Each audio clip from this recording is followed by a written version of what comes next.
यजामहे सुगन्धिं पुष्टिवर्धनम्।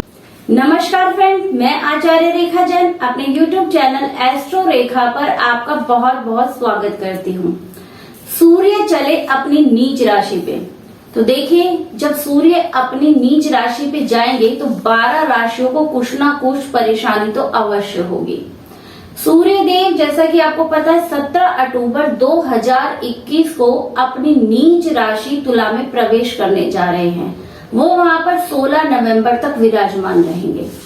फ्रेंड्स, सूर्य हमारे आत्मा के, पिता के मान प्रतिष्ठा और हमारे कॉन्फिडेंस के कारक होते हैं। अब जब वो नीच राशि में गोचर करेंगे तो कहीं ना कहीं 12 राशियों को कुछ ना कुछ परेशानी तो अवश्य होगी। परंतु देखिए, गोचर में इस समय अद्भुत स्थिति बनी हुई है। सूर्य देव नीच राशि में तो जाएंगे, लेकिन शनि देव उनका नीच भंग भी करेंगे।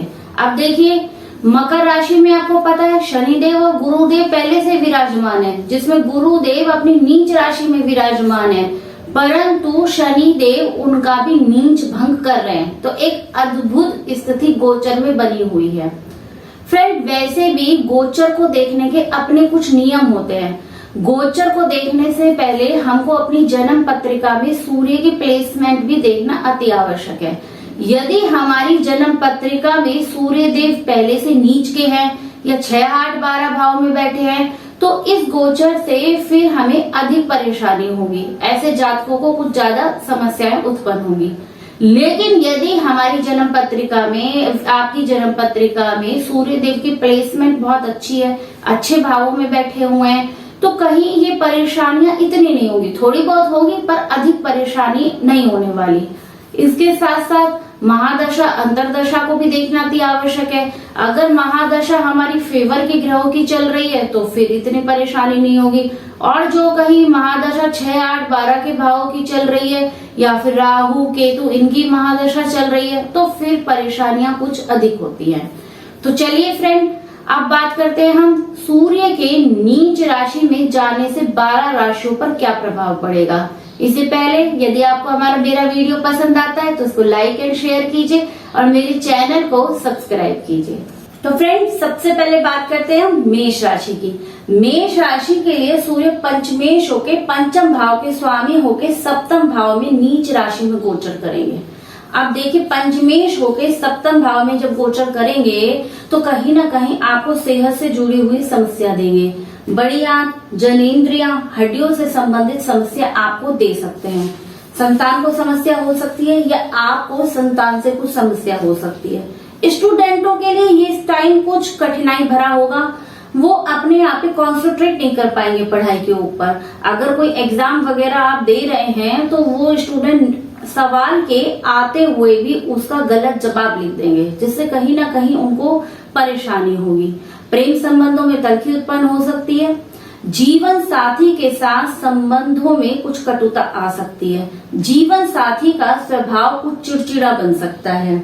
लेकिन चूंकि सूर्य का नीच भंग भी हो रहा है तो फायदा होगा। तो फायदे की बात करें तो आपके कार्य व्यवसाय में उन्नति होगी, तेजी आएगी आपके कार्य व्यवसाय में।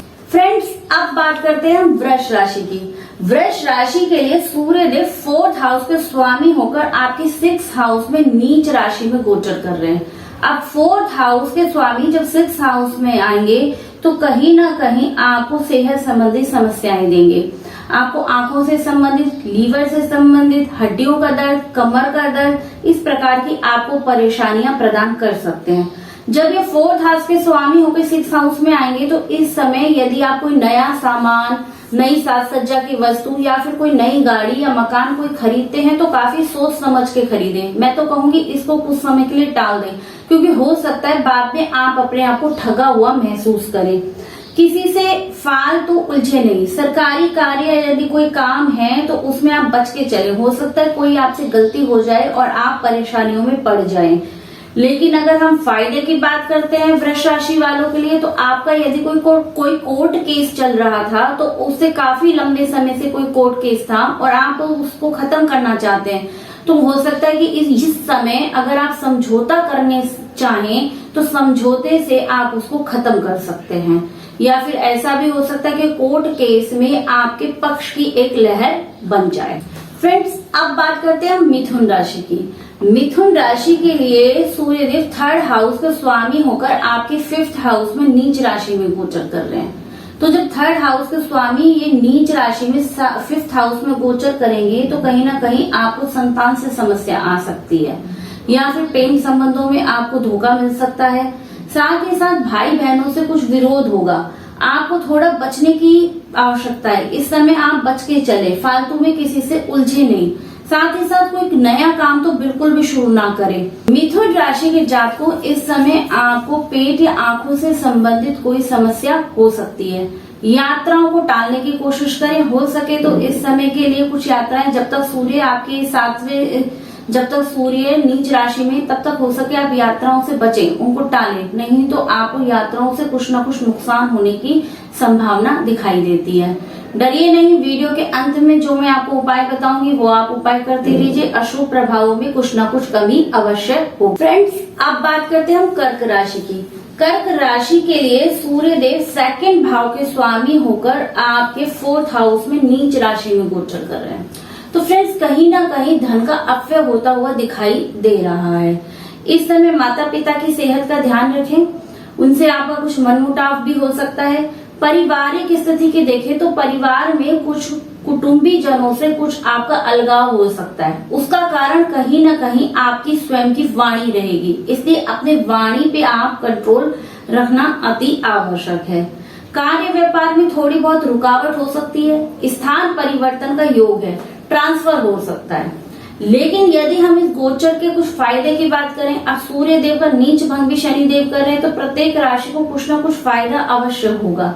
यदि आप कोई काफी लंबे समय से कोई नया कार्य शुरू करने की योजना बना रहे थे, तो इस समय आप किसी कार्य को शुरू करने से पहले जो पेपर वर्क किया जाता है, जो तैयारी की जाती है, वो आप कर सकते हैं। उस तैयारी के लिए ये समय उत्तम है। कार्य व्यवसाय आप बाद में शुरू करें, लेकिन उससे पहले की जो तैयारी है वो इस समय आप कर सकते हैं। फ्रेंड्स, अब बात करते हैं हम सिंह राशि की। सिंह राशि के लिए सूर्यदेव लगन के स्वामी है, लग्नेश है, और लग्नेश होकर 7th हाउस में नीच राशि में गोचर करेंगे। तो देखिए, सिंह राशि के लिए तो ये गोचर अशुभ ही दिखाई देता है, ज्यादा इसके शुभ प्रभाव आपको नहीं मिलेंगे। देखिए, इसमें लगन का स्वामी होकर जब ये 7th हाउस में जाएगा तो कुछ ना कुछ आपको सेहत से जुड़ी हुई समस्या अवश्य देगा। छोटे भाई बहनों से मनमुटाव हो सकता है। यदि पहले से कोई समस्या चली आ रही थी तो अब स्थिति गंभीर हो सकती है। यात्राओं से बचने का प्रयास करें। मान सम्मान में कमी होती दिखाई दे रही है। नौकरी पेशा लोगों को परेशानी हो सकती है। आपसे नौकरी पेशा जातकों से कोई ना कोई पेपर वर्क में कोई ना कोई गलती होगी जो आपके लिए परेशानी का कारण करेंगे। अब देखिए, गुरु और शनि का गोचर भी आपके लिए फेवरेबल नहीं है, तो इसलिए अगर आपकी जन्म पत्रिका में पहले से ही सूर्य की स्थिति यदि खराब है, यदि सूर्य नीच राशि में या त्रिक भावों में बैठा है, तो आपको कहीं ना कहीं इस समय अधिक परेशानी होने वाली है। डरिए नहीं, वीडियो के अंत में जो मैं आपको उपाय बताऊंगी वो उपाय करते रहिए। आपके अशुभ प्रभावों में, जो सूर्य से मिलने वाले अशुभ प्रभावों में अवश्य कमी होगी। फ्रेंड्स, अब बात करते हैं हम कन्या राशि के लिए। कन्या राशि के लिए सूर्यदेव 12वें भाव के स्वामी होकर 2nd हाउस में गोचर कर रहे हैं। तो देखिए, कन्या राशि के लिए देखा जाए तो वैसे ये विशेष अशुभ प्रभाव नहीं देने वाले, क्योंकि आपके लगन में अभी बुध का गोचर हो रहा है और बुध स्वराशि का है, वहां पर आपको भद्रयोग का साथ मिल रहा है। तो देखिए, इतनी परेशानी भरा ये गोचर आपके लिए नहीं होगा। बस आपको अपने वाणी पे कंट्रोल रखना है। आपके कुटुंबी जनों से आपका कुछ मनमुटाव हो सकता है। दाई आंख में कुछ परेशानी हो सकती है। सोच समझ के रखें, अपने कॉन्फिडेंस को कायम रखें। कि इस समय यदि आप कोई फायदे की बात करें तो फायदा आपका ये हो सकता है कि जो विदेश से कार्य करने वाले लोग हैं उनके लिए ये अच्छा समय है। यदि आप स्टूडेंट है और विदेश में पढ़ाई के लिए जाना चाहते हैं, या फिर आप स्थायी रूप से विदेश में रहने के लिए जाना चाहते हैं, तो ये समय आपके फेवर का बनता हुआ दिखाई दे रहा है। देखें तो ओवरऑल ये शुभता लिए हुए ही कन्या राशि के लिए शुभता लिए हुए अधिक दिखाई पड़ता है। फ्रेंड्स, अब बात करते हैं हम तुला राशि की। तुला राशि के लिए सूर्यदेव 11th भाव के स्वामी होकर आपके लगन में गोचर करेंगे। जब ये 11th हाउस के स्वामी होकर नीच राशि में लगन में गोचर करेंगे तो कुछ ना कुछ आपको स्वास्थ्य संबंधी समस्याएं अवश्य देंगे। हो सके आपको हड्डियों के रोग, सिर के बालों के रोग, अनिद्रा की परेशानी आपको ये दे सकते हैं। इस समय शादीशुदा लोगों के लिए जीवन में कलहपूर्ण स्थिति का निर्माण हो रहा है। जीवन साथी के साथ संबंधों में मधुरता बनाए रखें। यदि पहले से ही यदि आपके कोई जीवन साथी से कोई झगड़ा चल रहा था तो अब परिस्थितियां काफी विकट हो सकती हैं। यदि आप अविवाहित जातक हैं और विवाह करने की सोच रहे हैं तो कुछ समय के लिए आप विवाह को टाल दें। जब तक सूर्य देव का ये गोचर समाप्त नहीं हो जाता उसके पश्चात आप विवाह इत्यादि की सोच सकते हैं। पार्टनर के साथ भी संबंधों में यदि आप पार्टनरशिप का व्यापार करते हैं तो पार्टनर के साथ संबंधों में कहीं मन मुटाव बढ़ सकता है। लेकिन यदि हम इस समय आपके फायदे की बात करें तो इस समय आपका कोई सरकारी काम बन सकता है। बॉस आपके सहयोगी होते हुए नजर आएंगे, लेकिन ये कार्य इतना आसान नहीं होगा। ये कार्य भी काफी ट्रिकी होगा। आपको अपने कॉन्फिडेंस, समझदारी के बल पर यदि आप चाहें तो आप सरकारी कामों में सफलता प्राप्त कर सकते हैं और बॉस आपके पक्ष में हो सकते। फ्रेंड्स, अब बात करते हैं हम वृश्चिक राशि की। वृश्चिक राशि के लिए सूर्य देव 10th हाउस के स्वामी होकर आपके 11th हाउस में गोचर कर रहे हैं, नीच राशि में गोचर कर रहे हैं। तो देखिए, ये वृश्चिक राशि के लिए ये समय कुछ अधिक शुभता लिए हुए नहीं होगा, क्योंकि कार्य व्यवसाय में जबरदस्त उठापटक होगी। ये समय वो होगा कि जब आपके कार्य व्यवसाय में परिवर्तन हो सकता है। यदि जॉब करते हैं तो कहीं ना कहीं अनचाही जगह, जैसी जगह पे आप पसंद नहीं करते होंगे ऐसी जगह आपका हो सकता है ट्रांसफर हो जाए। इस समय आवश्यक है कि आप नया काम तो बिल्कुल शुरू ना करें। कोई भी नए काम में बिल्कुल भी हाथ न डालें। इस समय पिता से कुछ परेशानी हो सकती है, आपकी अनबन हो सकती है, आपको बाईं आंख, पैर, नर्वस सिस्टम से संबंधित कोई ना कोई समस्या ये गोचर आपको दे सकता है। लेकिन यदि हम वृश्चिक राशि के लिए कुछ फायदे की बात करें तो इस समय विदेशों से व्यापार करने वाले लोगों के लिए उत्तम समय है। वैसे देखा जाए तो ये कुछ अशुभता लिए आपके कार्य व्यवसाय के लिए अशुभता लिए ही होगा। डरिए नहीं, वीडियो के अंत में बताए जाने वाले उपाय करें, अशुभता कम मिले। फ्रेंड्स, अब बात करते हैं हम धनु राशि की। धनु राशि के लिए ये गोचर वैसे भी अधिक अशुभता लिए हुए नहीं है, क्योंकि इसमें धनु राशि के अंतर्गत 9th हाउस का स्वामी होकर सूर्यदेव 11th हाउस में गोचर कर रहा है। अब देखिए, समझिए इस बात को। 9th हाउस का स्वामी होकर सूर्यदेव 11th हाउस में मतलब लाभ भाव में गोचर कर रहा है। सूर्यदेव नीच राशि के तो हैं, परंतु उनका कहीं ना कहीं नीच भंग भी हो गया है। दूसरी तरफ देखिए तो धनु राशि में धन भाव में शनि देव का, स्वराशि के शनि देव का पहले से ही गोचर हो रहा है। आप एक तरफ लाभ भाव में गोचर और एक तरफ धन भाव में। अब चूंकि सूर्य देव नीच के हैं तो ये अधिक शुभता लिए बहुत अधिक तो आपको धन प्रदान करने वाले नहीं होंगे, परंतु कहीं ना कहीं बीच की स्थिति का धन ये अवश्य ही आपको प्रदान करने वाले बनेंगे। धनु राशि के जातक को आपकी सफलता इस बात पर भी निर्भर रहेगी कि आप अपने निर्णयों को सोच समझ के लें, अपने कॉन्फिडेंस के लेवल को कम ना होने दें। संतान का ध्यान रखें, संतान से संबंधित कोई समस्या आ सकती है या प्रेम संबंधों में आपको कुछ तलखी प्राप्त हो सकती है। फ्रेंड्स, अब बात करते हैं मकर राशि की। अब देखिए, मकर राशि के अंतर्गत सूर्य अष्टमेश होकर 10th हाउस में नीच राशि में गोचर कर रहे हैं। अब देखिए, अष्टमेश जब 10th हाउस में नीच राशि में जाएंगे तो कहीं ना कहीं कार्य व्यवसाय के लिए उठापटक की स्थिति अवश्य बनाएंगे। कार्य व्यापार में अचानक से परिवर्तन या चेंज हो सकता है। वैसे भी मकर राशि के लिए सेकंड ढैया चल रही है, लेकिन जिन लोगों को जीवन की दूसरी साढ़े चल रही है उन लोगों के लिए ये समय काफी अशुभ हो सकता है, क्योंकि दूसरी जीवन की जब दूसरी साढ़े चलती है तो वो कहीं ना कहीं कार्य व्यवसाय में परिवर्तन लाती है। मैंने कई बार अनुभव में ऐसा पाया है कि जीवन की दूसरे साढ़े में लोग बाग अगर व्यापार कर रहे हैं तो वो नौकरी की तरफ मुड़ जाते हैं। जो नौकरी पेशा जातक है वो अचानक से व्यापार की तरफ मुड़ जाते हैं। तो ऐसे स्थिति में मकर राशि के जातकों को सावधानी रखना अति आवश्यक है। फ्रेंड्स, अब बात करते हैं हम कुंभ राशि की। कुंभ राशि के लिए सूर्य देव सप्तम भाव के स्वामी होकर आपके 9th हाउस में नीच राशि में गोचर कर रहे हैं। तो कहीं ना कहीं कुंभ राशि के जातकों का ये समय धर्म से मन विमुख होगा। आपका धर्म कर्म में रुचि कम होगी। पिता से आपको कुछ समस्या हो सकती है। बड़े अधिकारियों से आप बना के रखें। यदि आपके कोई बॉस हैं या कोई सरकारी बड़े अधिकारी हैं तो उनसे इस समय आप बच कर रहे, नहीं तो आपके कहीं ना कहीं उनके साथ आपको समस्या होती हुई दिखाई दे रही है। वैसे भी कुंभ राशि के जातकों के लिए ये प्रथम 7.5 का ढैया प्रारंभ। कुंभ राशि के जातकों के लिए ये गोचर कूलों से या जांघों से संबंधित, कोई हड्डियों से संबंधित कोई समस्या दे सकता है।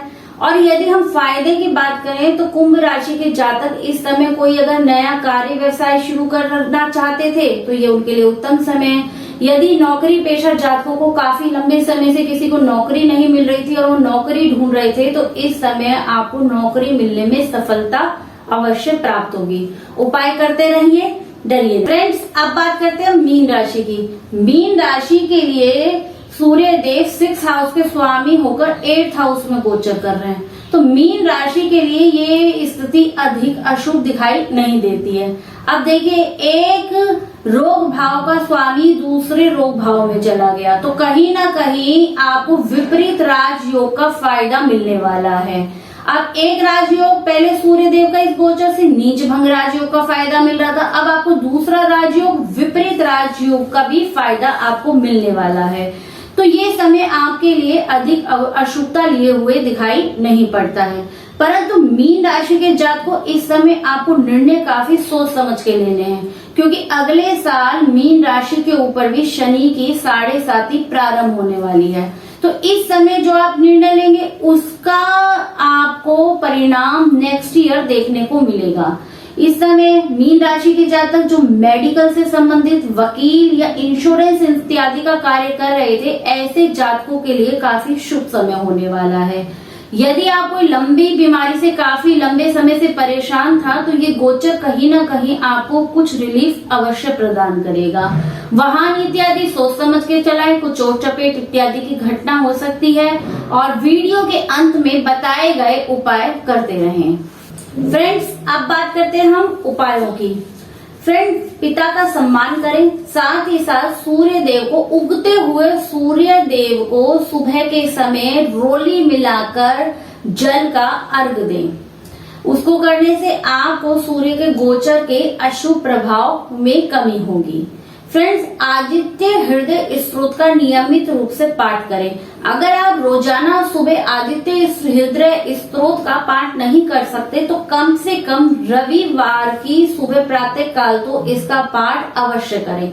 इन उपायों को करने से आपको सूर्य के इस गोचर के अशुभ फलों में कमी होगी और शुभ फल की प्राप्ति बढ़ेगी।